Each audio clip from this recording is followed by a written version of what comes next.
嗨，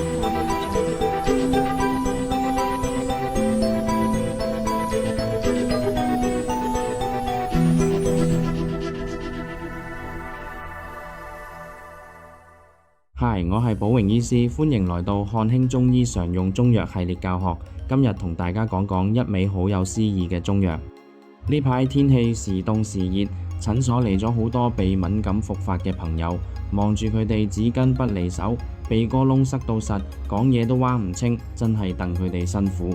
呢個時候，我成日都會諗起一味藥，佢個樣好似一支毛筆咁，俾人叫做木筆蘭。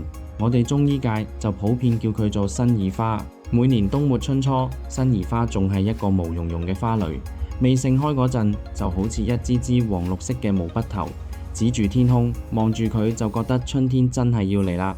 佢嗰種獨特嘅芳香，聞一聞你會覺得成個鼻腔都通咗，嗰種新涼穿透嘅感覺，好難用筆墨形容。好啦，詩意還詩意，我哋轉返去睇病呢個務實嘅話題。中醫睇辛二花就係睇中佢散風寒、通鼻竅呢個強項。簡單嚟講，佢最叻就係處理個鼻嘅各種唔舒服。你記住啊，辛二花嘅性味係辛溫，主要作用喺肺經同胃經。佢嘅辛味代表佢有發散行氣嘅力量，可以將困住喺鼻竅嘅風寒邪氣推散，而溫性就可以驅寒。所以佢最拿手嘅就係搞掂外感風寒引起嘅頭痛鼻塞。打個比方，你凍親感冒，覺得好凍，有啲發燒，成個鼻塞到實一實，透唔到氣，呢個時候辛二花就大派用場。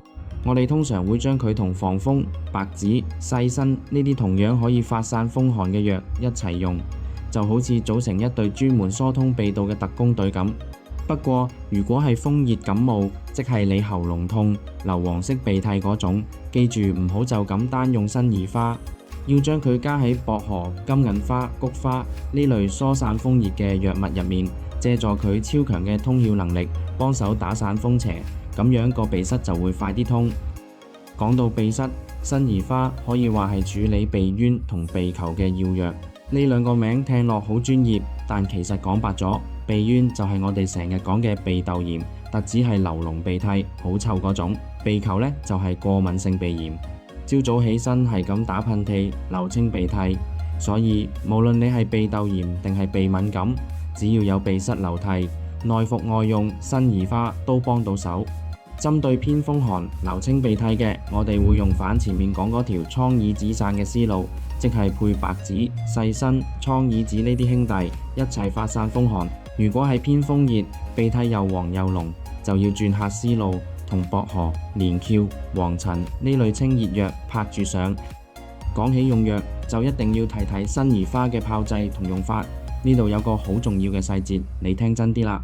我哋藥房有時會用炒辛兒或者蜜辛兒，炒過或者用蜜製過嘅辛兒，佢嘅燥性會減低，冇咁容易傷到人體嘅正氣，可以話係馴服咗佢嘅藥性，令佢變得溫和啲，特別適合體質冇咁強壯嘅病人。不過最重要嘅一點係，辛二花有毛，呢啲絨毛如果你就咁煎藥，會刺激到你嘅喉嚨，搞到你好唔舒服，係咁咳。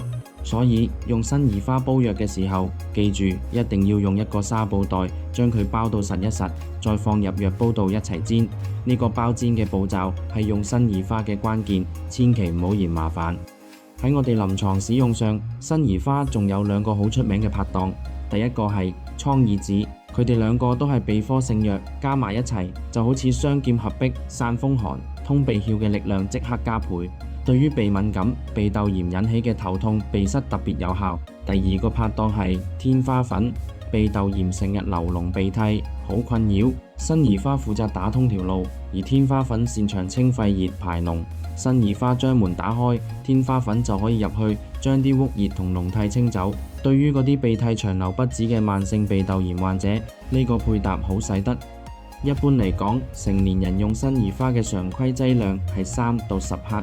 最後我要鄭重提醒大家，雖然辛二花係鼻病良藥，但佢始終係辛溫發散嘅藥材。